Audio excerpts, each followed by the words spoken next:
Wow, this book is so good. It's about, I can't remember. How many times have you read something and then 5 seconds later you have to go back and reread that same page because you can't remember what you read? Here's the solution for that. Check this out.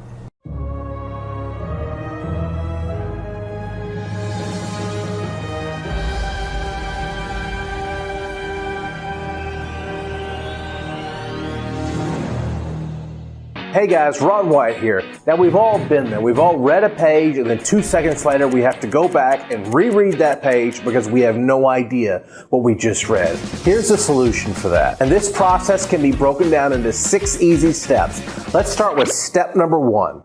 Don't try to memorize as you're reading, but instead read with a highlighter or a marker and underline or highlight the key words as you are reading or take notes as you're reading, but don't try to memorize as you read. Number 2 is you need a technique or a tool called the mind palace, or it's called the method of loci.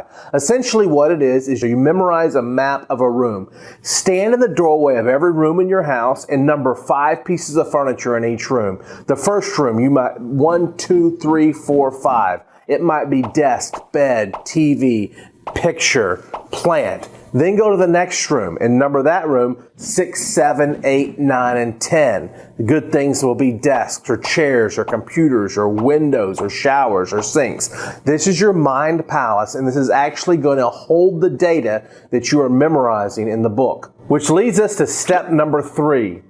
Step number 3 is whatever you want to remember, you need to turn it into a picture. Let's say you're reading a book about Abraham Lincoln. The picture for Abraham Lincoln could be a penny because Abraham Lincoln is on the penny. And maybe you want to remember he was born in Kentucky. So you're going to need a picture for Kentucky. Maybe you would use the Kentucky Derby. And maybe you want to remember he was the 16th president. You need to create a picture for 16 and you might use a car for that because you get your driver's license when you're 16 years old. So everything you have highlighted or everything you have underlined, you're going to need to create pictures for to remember those highlighted or underlined words. Pretty easy, right? All right, let's move on to step number 4. Step number 4 is you use the pieces of furniture in your room to store the data. The first point that you want to memorize is Abraham Lincoln was born in Kentucky. So you think of a penny, and a penny is racing around the Kentucky Derby. Now you take that picture and you put it on the first piece of furniture in your house. Maybe the first piece of furniture in your house is a table. So a penny racing around the Kentucky Derby. The second thing you want to remember is Abraham Lincoln was the 16th president. So you see a penny for Lincoln and the penny is driving a car for 16, and you see that on the second piece of furniture, which may be the refrigerator. You see a penny driving a car around the refrigerator. Every point that you have underlined, you turn into a picture and you would see on pieces of furniture around your house. 5 in a room. And that's how you remember points from a book. All right, guys, let's go on to step number 5.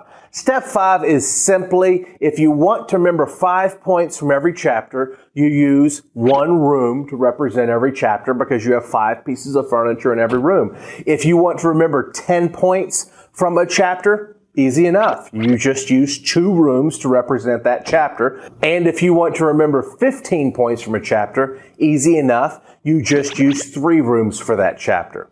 So those are the 5 steps that you need to memorize what you read. If you want to remember dates, like you're reading a history book, there is an optional 6th step. To remember dates, you need to create pictures for the date. For example, maybe you use a Cupid for Valentine's Day, for February. For March, you might use soldiers marching to remember the month of March. April showers to remember the month of April.